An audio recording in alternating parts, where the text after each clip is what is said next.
오늘 주일 예배를 통해서 주시는 하나님 말씀은 야고보서 3장 13절로 4장 2절의 말씀입니다. 야고보서 3장 13절로 4장 2절의 말씀 한 절씩 교독하시고 마지막 절을 합독하시겠습니다.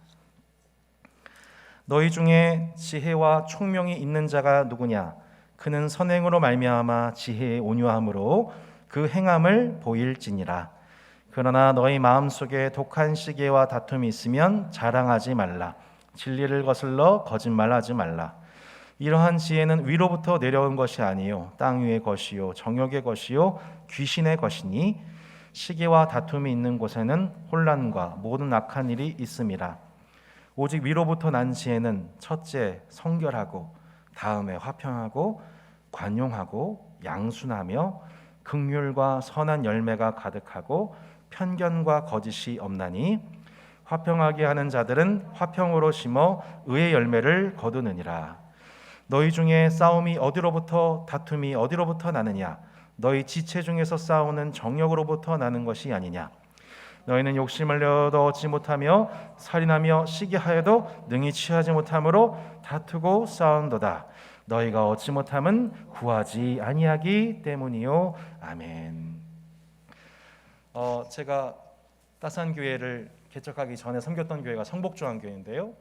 그 성복조항교회에서 청년부에서 제자훈련을 하던 어느 날 주일 저녁이었었습니다. 한 청년이 저한테 이런 질문을 하는 거예요. 목사님, 종말에 예수님 앞에서 알곡과 가라지로 나눠진다면서요. 그날에 양과 염소가 분별된다면서요. 그날에 의인과 악인이 따로 심판을 때에 섰을 때에 구별된다면서요. 그러면 우리를 포함해서 지금 교회가 또 내 자신이 알곡인지 가라지인지 양인지 염소인지를 어떻게 구별할 수 있어요? 라고 한 청년이 매우 심각하게 저한테 질문을 했습니다. 그때 당장 제가 떠올랐던 말씀은 마태복음 6장 20절로 21절 말씀이었습니다. 예수님께서 그들의 열매로 알리라. 그들의 열매를 보면 알게 될 것이라고 예수님 말씀하셨잖아. 그래서 주여 주여 하는 예배드리는 모습, 기도하는 모습, 찬송하는 모습을 통해서는 분별이 어려울 것 같고, 다만 하늘에 계신 아버지의 뜻대로 행하는 자가 결국 알곡이고 의인이고 주님 기뻐하시는 신부가 되지 않겠니? 라고 대답했던 적이 있습니다. 그러자 이 청년이 다시 한번 저한테 물었습니다. 그런데요 목사님, 제 삶 속에서 그런 열매가 있는 것 같기도 하고 때로는 그 열매가 없는 것 같기도 한데 제 자신이 구원을 얻은 신자인지 어떻게 확신할 수 있어요? 저도 그 질문에 당장 답하기가 참 어려웠습니다.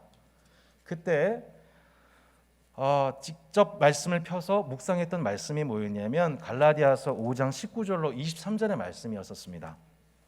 갈라디아서 5장 19절로 23절 말씀이 어떤 말씀이냐면 사도 바울이 육체를 따르는 자에게서 나타나는 15가지 육체의 열매, 그리고 성령을 따르는 자에게서 나타나는 9가지 성령의 열매를 나누는 본문입니다. 제가 그 본문을 읽으면서 답했던 요는 이것입니다. 결국 내 삶 속에서 나타나는 지배적인 열매가 뭔지를 확인해 보면 내 자신을 확인할 수 있을 것이다. 좀 나눠서 생각해 보면 첫 번째, 내게 영적으로 가장 많은 영향을 주고 있는 대상이 누구인지를 확인해 봐야 되고, 두 번째, 그 영향 속에 내가 영향을 받듯이 나로 인해 영향을 받는 사람들에게 어떤 열매가 나타나는지를 확인해야 되고, 세 번째, 대사회적 관계 속에서 윤리적인 삶의 열매가 나타나고 있는지 이 세 가지를 점검해 봐야 된다. 첫 번째 뭐라고요, 여러분? 내가 누구에게 가장 영향을 받고 있는가? 두 번째, 그런 나로 인해서 누군가가 어떤 영향을 받고 있는가? 세 번째, 대사회적인 윤리적 열매가 맺혀지고 있는가? 이 세 가지를 확인해 보면 내 자신이 성령을 따라 행하고 있는지, 성령의 열매를 거두고 있는지, 아니면 육체를 열매를 거두고 있는 육체의 사람인지를 구별해 볼 수 있을 것이다 라고 답했던 적이 있습니다. 제가 기록을 좀 살펴봤더니 작년 마지막 주일 설교가 바로 갈라디아서 5장 말씀이었더라고요. 그때 작년에 성도분들에게 다음과 같은 내용을 설교했었습니다. 결국 우리는 그 사람의 열매를 보고 그 교인이 진짜 성도일지 아닌지를 분별할 수 있다. 15가지 육체의 열매가 나타나고 있는지, 아니면 9가지 성령의 열매가 나타나고 있는지, 교회에서 함께 신앙생활을 하다 보면 결국 공동체 안에서 그 사람의 신앙의 진정성과 그 성숙도가 나타나는 곳이 현장이 바로 교회이다. 우리를 그 교회로 불러주시는 것 같죠. 교회는 성도의 열매 맺음을 위한 포도원과도 같습니다. 때로 열매 맺지 못하는 경우에 가르침과 교훈, 또한 칠이나 징계를 통해서 마침내 열매를 맺게 하시는 포도원 농부이신 예수님의 수고와 인내가 함께하는 곳이 결국 교회인 것이죠. 작년에 9가지 성령의 열매에 대해서 이렇게 제가 강의를 했었습니다. 성령의 9가지 열매 중에서 333으로 나눠진다. 첫 번째, 앞에 3개 무엇입니까? 사랑, 희락, 화평이죠. 사랑, 희락, 화평은 뭐예요? 하나님의 본질적인 성품입니다. 하나님은 사랑이시라. 우리 주는 화평이신지라. 그죠? 우리 주님은 기쁨의 근원이세요. 사랑, 희락, 화평이신 그 주님과 더불어서 그분의 지대한 지속적인 영향을 받게 되면 우리의 영혼됨이 주변 동역자의 관계 속에서 두 번째, 삶에 해당되어지는 열매로 나타나게 됩니다. 그 두 번째 3가지가 무엇일까요? 그것은 오래 참음과 자비와 양선입니다. 오래 참음과 자비와 양선. 내 주변 동역자, 형제에 대해서 오래 참게 됩니다. 자비로워집니다. 양선을 하게 됩니다. 그 일이 지속되다 보면 마지막 3가지 성령의 열매로 도달하게 됩니다. 그게 뭘까요? 충성, 온유, 절제이죠. 충성, 온유, 절제는 무엇입니까? 그렇게 하나님의 지대적인 영향을 받은 그 신자가 지속적으로 이웃과의 관계 속에서 3번째 열매를 맺게 될 때, 그것이 지속될 때에 그것이 쌓이고 쌓여 마침내는 신자의 내적인 성품, 저 사람 충성스럽다, 저 사람 참 온유하다, 저 사람 절제할 줄 안다. 그 성령의 마지막 3가지 열매의 성품적인 열매가 시절을 쫓아 열매를 맺게 되는 것입니다. 그래서 신자로서 한 해를 마무리하는 시점이 되면 성도는 마땅히 점검을 해야 됩니다. 그래서 저는 매해 마지막 주일 설교 때 갈라디아서 5장을 늘 여러분에게 말씀드리려고 해요. 그게 주 본문이든 서브 본문이든. 이 9가지 열매가 실제로 포도원의 주인 대신, 농부 대신 주님에 의해서 내가 열매 맺고 있는가? 나는 지난 한 해를 살아가면서 참 사랑이시고 희랑이고 화평 대신 하나님과의 관계 속에서 그분의 영적인 영향력 속에서 결국엔 이웃과의 관계 속에 오래 참음과 자비와 양선의 열매가 나타나는가? 그런 열매 속에 궁극적으로 한 해가 마무리된 시점에 내 안에 충성과 온유와 절제의 열매가 내적으로 맺혀지고 있는가? 이것이 한 해의 영적 농사를 마무리하는 성도의 연말 정산과도 같다는 것입니다. 지난 주일을 통해 참 경건의 표징 2번째 이야기를 나누었습니다. 야고보 사도는 우리에게 2번째 참 경건의 표징이 무엇이라고 했나요? 첫 번째 표징이 무엇입니까? 세속에 물들지 아니하고 환난 중에 고아와 과부를 돌보는 것. 이게 첫 번째 경건의 표징이었습니다. 2번째 경건의 표징이 무엇입니까? 우리의 혀에 재갈 물려 있는 것. 혀는 능히 길들일 사람이 없는데 놀랍게도 그 사람의 혀가 예수님과 성령님의 통제하심 속에 분별 있게 말하고 있는 것. 그것이 참된 경건의 2번째 표징이라고 말씀을 드렸죠. 여러분, 배의 혀가 두 개로 갈라져 있듯이 우리의 육신의 혀는 그렇게 죄에 깊이 길들여져 있습니다. 오직 예수님과 성령님의 지배하심 속에서만이 우리가 혀의 권세를 회복하게 된다고 합니다. 혀가 온전해진다고 합니다. 오늘 본문에서는 그러한 혀의 문제 자체에 있지 않고 더 깊은 문제, 더 본질적인 문제가 있다. 더 깊은 내면의 문제와 두 혀가 갈라지는 문제가 관련되어 있다. 라는 것을 야고보 사도가 얘기를 하고 있습니다. 혀가 갈라지는 것은 실상 우리의 마음이 갈라져 있기 때문이라는 겁니다. 14절을 쉬운 성경으로 읽어보도록 하겠습니다. 14절 말씀 같이 한번 읽어볼까요? 자, PPT 보시면 됩니다. 자, PPT 보실까요? 같이 한번 읽어보겠습니다. 시작. 그러나 마음속에 이기심과 지독한 시기심이 있다면 자랑하지 마십시오. 오히려 그 자랑은 진리를 숨기는 거짓말이 될 것이기 때문입니다. 여러분, 마음속에 이기심과 지독한 시기심이 있다면 자랑하지 말래요. 말하지 말래요. 오히려 그 자랑은 진리를 숨기는 거짓말이 되기 때문입니다. 우리 마음이 둘로 나뉘어져 있으면, 나뉜 마음 속에 있으면 그 우리의 입술로 나오는 모든 말도 결국 어떻게 된다는 거예요? 둘로 갈라져 나온다는 거예요. 거짓말하게 된다는 거예요. 우리 혀에서 한 입으로 하나님을 찬송하고 한 입으로 형제에 대해서 저주하는 것은 결국 그 마음속에 이기심과 시기심으로 형제에 대한 사랑을 얘기하지만 한쪽으로는 마음속에 이기심과 시기심이 가득하기 때문이라는 거예요. 그래서 입술에서 나오는 그것이 곧 그 사람인 겁니다. 입술에서 나오는 그것을 보면 결국 그 사람 내면에 있는 것이 무엇인지가 다 드러나는 거예요. 입술의 문제이기 전에 근본적으로 마음의 문제이다라고 야고보 사도가 얘기하고 있는 거죠. 우리가 잠언을 보면 여러분 잘 아시는 생명에 관한 소중한 말씀이 있습니다. 모든 지킬 만한 것 중에 더욱 내 마음을 지키라. 생명의 근원이 이에서 남이니라. 노하기를 더디하는 자는 용사보다 낫고 자기의 마음을 다스린 자는 성을 빼앗는 자보다 낫다. 노하기를 더디하는 것, 자기의 마음을 다스리는 것, 이것을 교육적으로 적용하고 이번 한 해도 마음을 지켜야 돼. 그래, 내가 직장 상사 앞에서 마음을 지켜야 돼.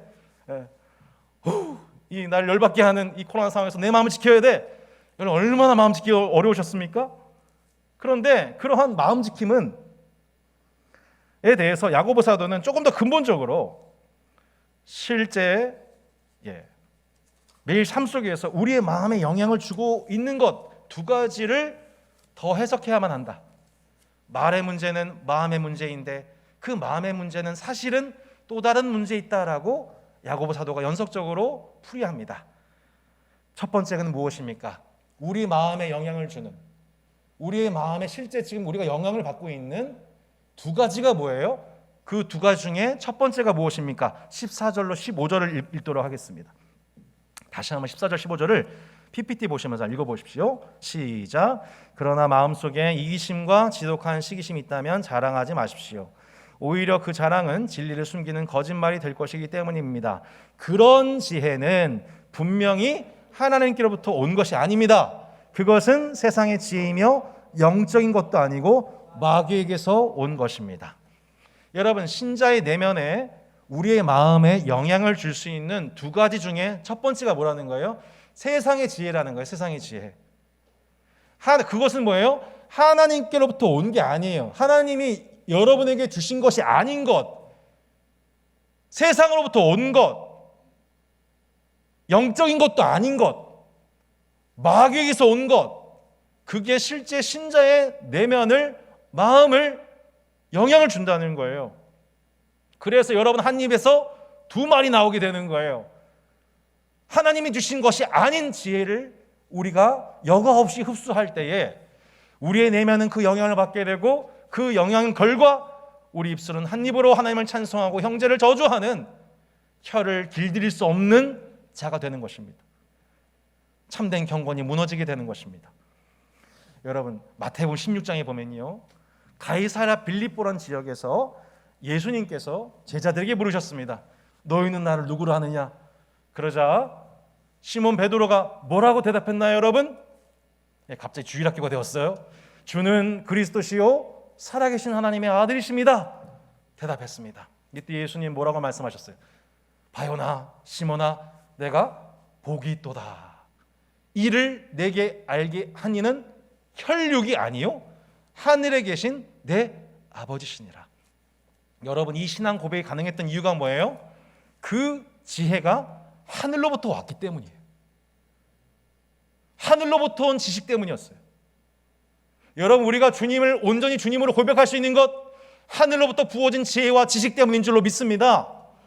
그죠? 우리가 지금 이게 제정신입니까? 이 자리에서 우리가 주님을 예배하고 있을 수 있다는 게, 보이지도 않는 그 하나님을, 이 코로나 시대 때 하나님은 어디 계시냐 비웃고 있는 시대 속에서 하나님을 올곧이 바라보면서 하나님을 예배할 수 있는 이유는 하늘로부터 난 지식과 지혜가 우리 안에 들어와서 우리 마음으로 하나님을 노래하고 우리의 영으로 주님을 예배하고 우리의 전인격이 하나님께 반응할 수 있게 된 것입니다.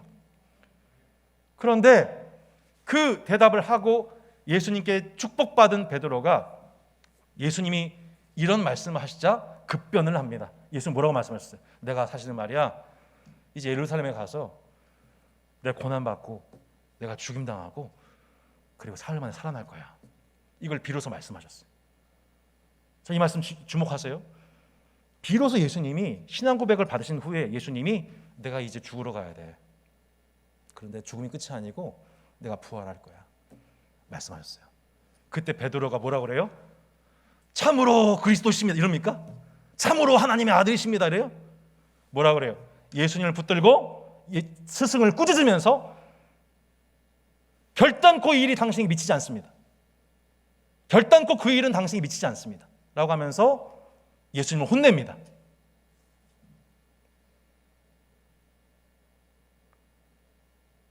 그러자 예수님이 베드로에게 뭐라고 말씀하셨어요? 사탄아, 내 뒤로 물러가라. 너는 나를 넘어지게 한 자로다. 그 순간 베드로가 했던 말은 하늘에서 난 지식이었습니까? 아니면 세상으로부터 온 지혜였습니까? 명백하죠? 베드로 뒤에서 베드로의 심정을 향하여 호소한 마귀의 지식, 마귀의 세계관, 마귀의 논리가 무엇입니까? 이 일은 결단코 메시아에게 일어나지 않는 일이야. 너가 예수를 따라가는데 내가 믿는 예수가 그 고생길 간다고? 그러면 결국 너와 너를 믿고 있는 처자식의 길은 어떻게 되는 거야? 이 일은 결단코 예수에게 미칠 수 있는 일이 아니야. 내 인생이 와서는 안 된 일이야. 그 착상이, 그 순간의 생각이 마귀로부터 베드로에게 들어왔고, 베드로는 입술로 예수님을 혼내고 이 일이 당신에게 결단코 미치지 않을 거예요. 한 입으로 주는 그리스도시요 살아계신 하나님의 아들이십니다라고 고백했던 그 입술 속에 한 입으로 스승을 책망하고 스승의 길을 이해하지 못하는, 스승의 길을 저주하는 베드로의 모습을 보게 됩니다. 그렇게 예수님은 베드로를 통해서 너는 베드로야, 음부의 권세가 이기지 못할 거야. 베드로를 통해서 교회를 세우신다고 말씀하셨는데 지금 베드로를 통해서 어떻게 돼요? 교회가 무너질 틈이 생긴 것입니다. 베드로의 그 세상의 지혜, 순간 세상의 지혜를 의지하는 베드로를 통하여서 마귀가 교회 안으로 슬며시 들어오는 겁니다. 여러분, 마귀는 그렇게 슬며시 교회 안으로 들어오려고 합니다. 음부의 권세가 이기지 못할 거야 축복받은 그 순간, 그런 교회 공동체에 우리가 부름받았다고 그 영광을 찬양하는 그 순간에 우리가 하늘로부터 온 지식이 아닌 세상의 지혜를 붙드는 그 순간의 착상을 통하여서 세상의 지혜가 공동체 안에 슬며시 들어옵니다. 이것은 베드로의 것만이 아닙니다. 여러분, 가룟 유다 기억하시죠? 가룟 유다에 관한 요한복음의 말씀을 여러분 PPT 보시기 바랍니다. 뭐라고 나와 있습니까? 마귀가 벌써 시몬의 아들 가룟 유다의 마음에 예수를 팔려는 생각을 넣었다.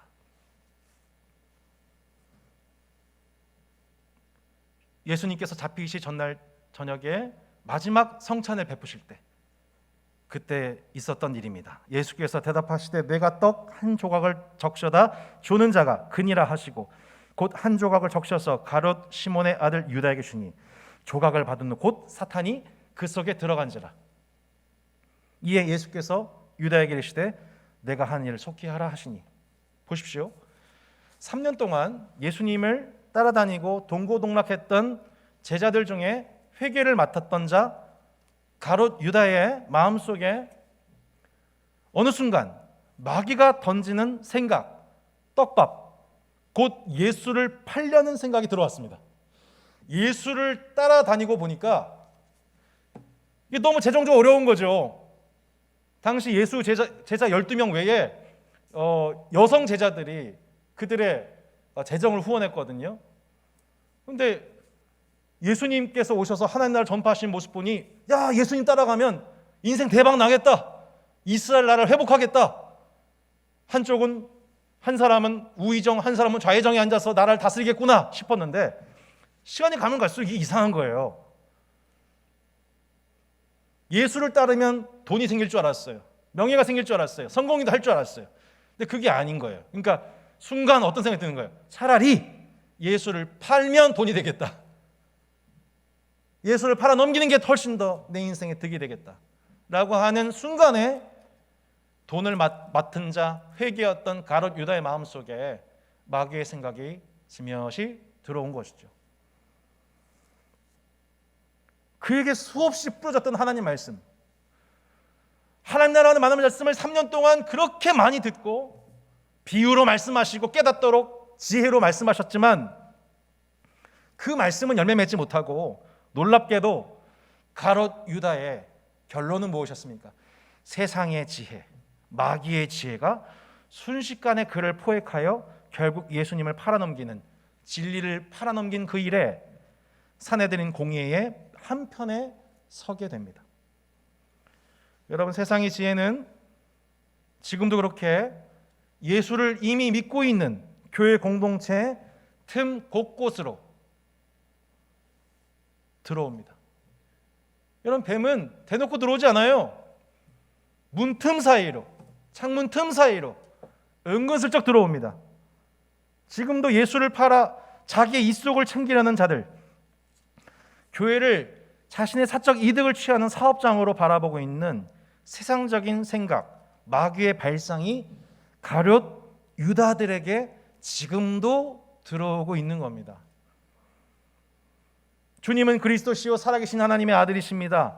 우리를 구원하신 메시아를 찬양하는 영광스러운 신앙 고백과 찬양의 그 자리에서, 그러나 예수님이 걸어가신 좁은 문 좁은 길은 거부합니다. 맞습니다. 주님은 그리스도시고 살아계신 하나님의 아들 맞습니다 라고 사도신경 고백하지만, 그러나 아닙니다. 예수님 말씀하신 좁은 문 좁은 길, 그 길은 나는 못 갑니다. 그 길은 절대로 당신에게 미치지 않습니다. 내게 미치지 않을 겁니다. 미치지 않게 하십시오. 그렇게 자기 탐욕과 성공과 안주의 우상을 끌어안는 연약한 베드로가 사실은 저입니다. 여러분 아닙니까? 이게 뭐예요? 세상의 지혜를 따르고 있는 거죠. 우리는 우리가 예배를 드리고 찬양을 하고 신앙 고백한다고 해서 우리 자신에게 속습니다. 예배 드리는 내 모습 보면서 내가 속는 거예요, 때로는. 분명 하느님으로서 난 지혜를 가지고 지식을 가지고 말씀을 가르치고 설교하고, 저도 가끔 제 설교 보면요, 제 모습 맞나 싶어요. 너무 설교를 오해하지 마세요. 잘한다는 얘기 아니라, 그러니까 제 딴에는, 제 순 딴에는 꽤 괜찮게 했어. 막, 오, 대박. 막 너무 내가 봐도 은혜야. 막 왕자병 걸려가지고 그러면 이제 옆에서 아내가 핀잔을 주죠. 예, 쯧쯧쯧하고 핀잔을 주죠. 그러면 그 모습이 제 모습 달까요? 아닌 거 아시죠, 여러분? 저는 그냥 이 자리에서 하나님께 쓰임 받는 것 자체가 너무 감사하고 영광스럽고 자격 없는데 하는 것뿐이에요. 진짜 내 모습은 그게 아닐 수 있는 거예요. 하늘의 지식으로 지혜로 하나님을 섬기고 가르치고 말하고, 그것과 별개로 그 순간 세상의 지혜가 들어오는 그 부분에 대해서 세상의 지혜를 분별하지 못한다면 분별하지 못하여 가룟 유다의 길로 간다면 여러분 얼마나 안타깝겠습니까?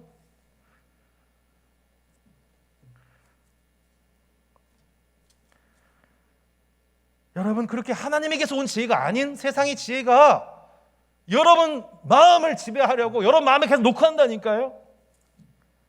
그 세상의 지혜를 따르는 사람들이 많아지게 되면 교회 공동체가 어떠한 아픔을 겪게 되는가?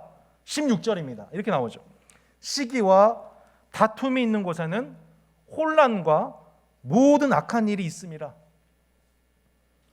4장 1, 2절 보실래요? 4장 1, 2절. 당시 교회 안에 일어난 혼란에 대해서 이렇게 표현합니다. 4장 1, 2절 읽어보시겠습니다. 너희 중에 싸움이 어디로부터, 다툼이 어디로부터 나느냐? 너희 지체 중에서 싸우는 정욕으로부터 나는 것이 아니냐?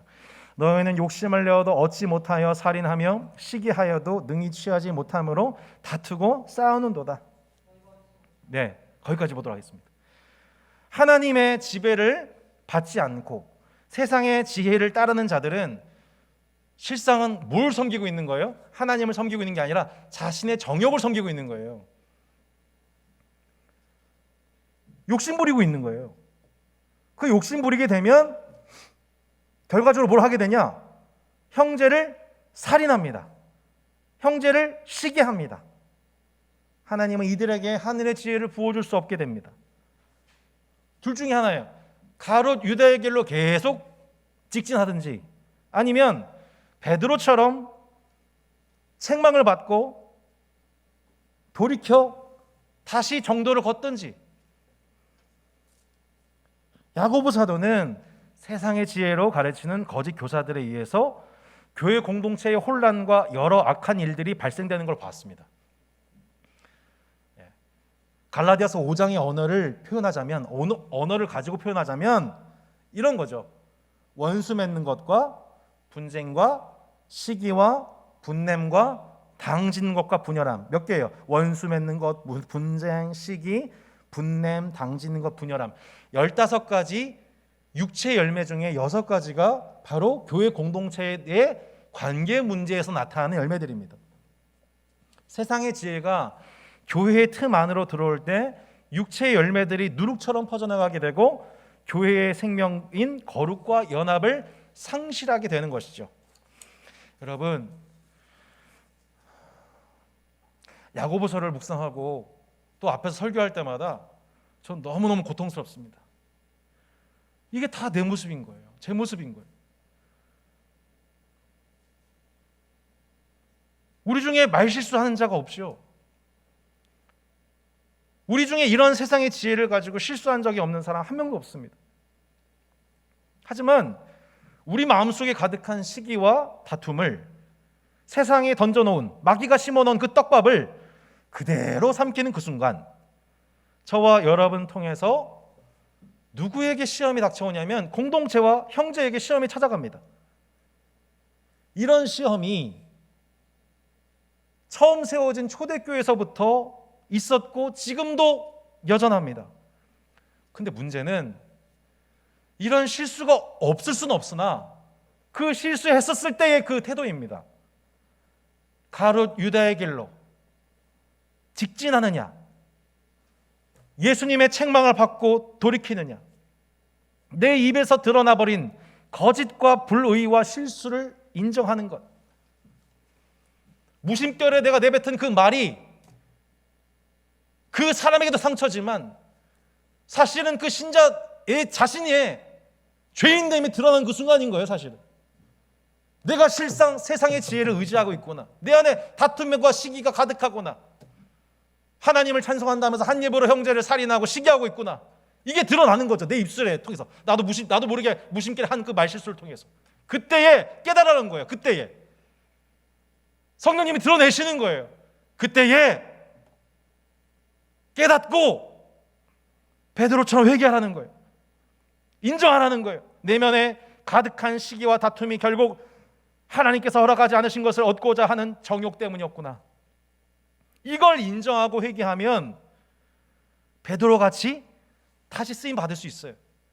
고난당하시고 죽임당하시고 부활하신 예수의 길, 베드로도 걸어갈 수 있었어요. 여러분도 걸어갈 수 있기를 바랍니다.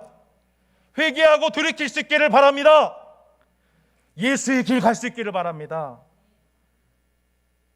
내가 하나님의 지혜가 아닌 땅의 것, 정령의 것, 귀신의 것을 순간 의지했구나. 그거 깨닫고 돌이키면 공동체 안에 혼란과 악한 일들은 그 순간 잠잠해지는 거예요.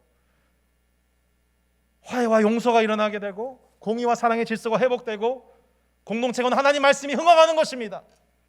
초대교회와 같이 그 교회는 부흥하게 되는 것입니다. 그리고 신자 내면 안에 성령의 열매가 맺혀지는 것이죠. 두 번째, 우리 마음에 영향을 주는 세상의 지혜와 다른 또 다른 지혜가 있습니다. 그 두 번째 지혜가 무엇입니까? 17절로 18절 말씀입니다. 17절 18절 말씀 같이 한번 읽어보도록 하겠습니다.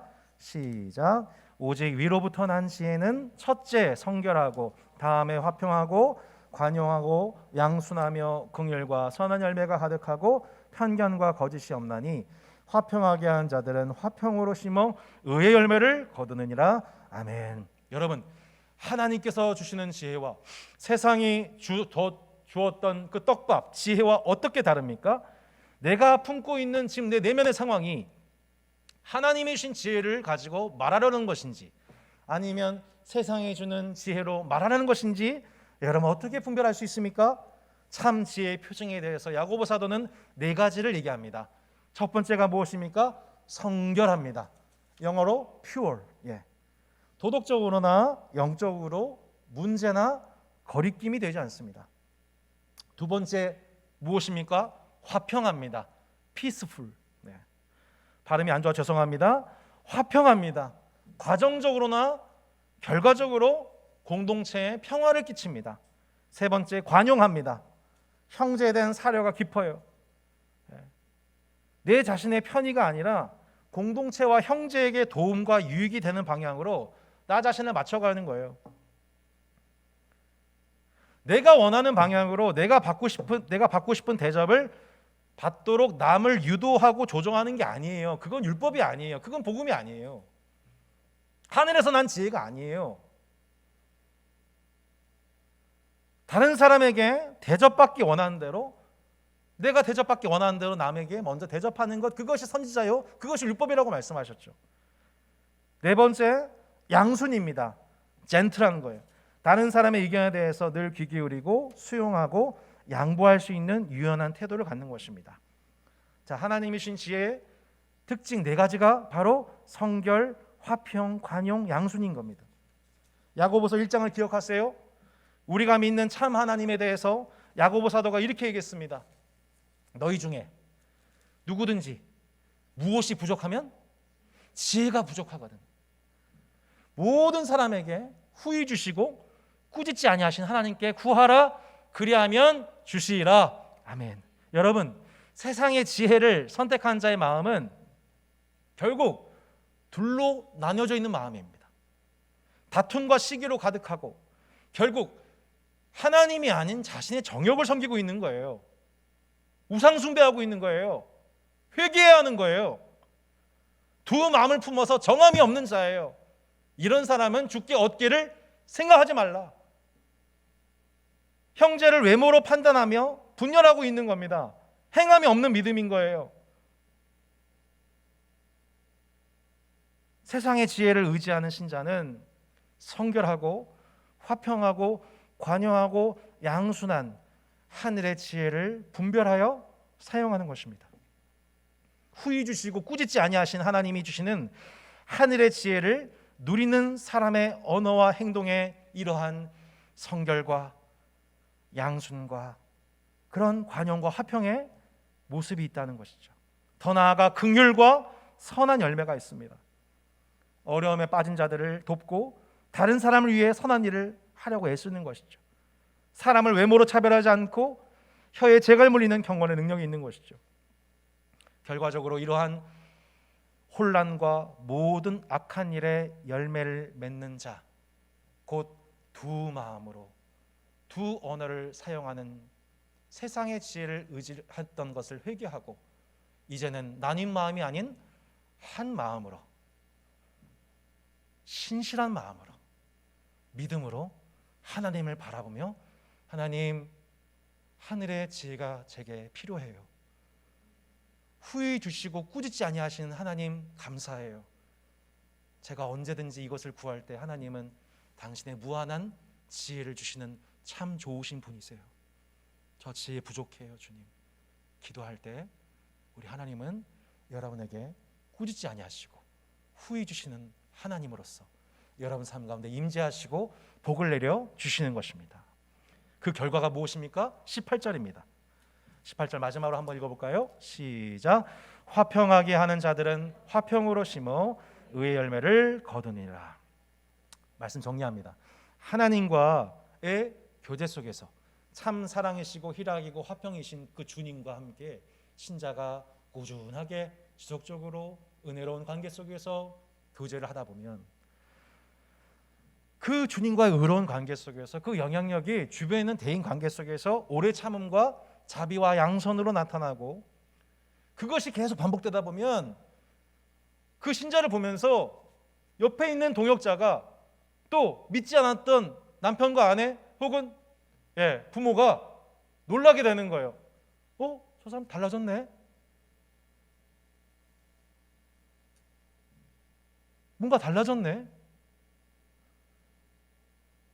그게 내면이 달라졌네, 혹은 뭐 눈빛이 달라졌네, 말이 달라졌네. 그건 뭔지 몰라요. 근데 그걸 느끼는 거예요, 그 사람이.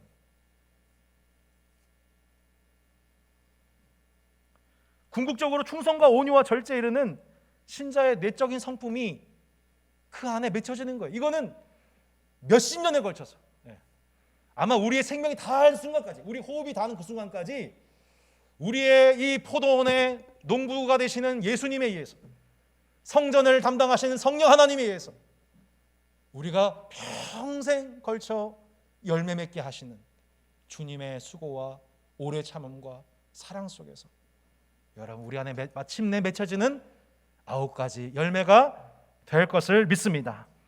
따스한교회 성도 여러분에게 이러한 의의 열매, 성령의 열매 충만한 여러분의 2020년도 연말과 2021년 그리고 평생이 되기를 주 예수 이름으로 축원합니다.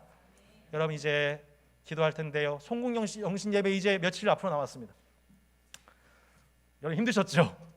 메리 크리스마스 하고 이제 금요일 예배 드리고 또 주일 예배 드리고 또 목요일날 또 송국영신 예배 드립니다. 이 과정 속에서 주님이 뭘 기뻐하실까 생각해 보면, 오늘 말씀을 생각해 보면서 내 자신이 먼저 내 자신을 절대적으로 영향을 주셨던 분이 정말 하나님이셨는지, 나는 하나님의 지혜로 말미암아 내 내면이 새로워졌고 그 내면의 새로워짐으로 말하였는지, 아니면 나도 모르게 세상의 지혜로 가지고 내 내면이 헝클어지고 그 가운데서 다툼과 시기가 가득해지고 그 가운데 말실수가 많지는 않았는지, 오늘 이것을 하나님 앞에 점검하고 송구영신 예배 오기 전에 우리가 회개할 것은 회개하고 감사할 것은 감사하면서 우리가 진정한 참 지혜의 표징이 있는 자로 하나님께 기쁨이 되는 다산교회 성도들 되었으면 좋겠습니다.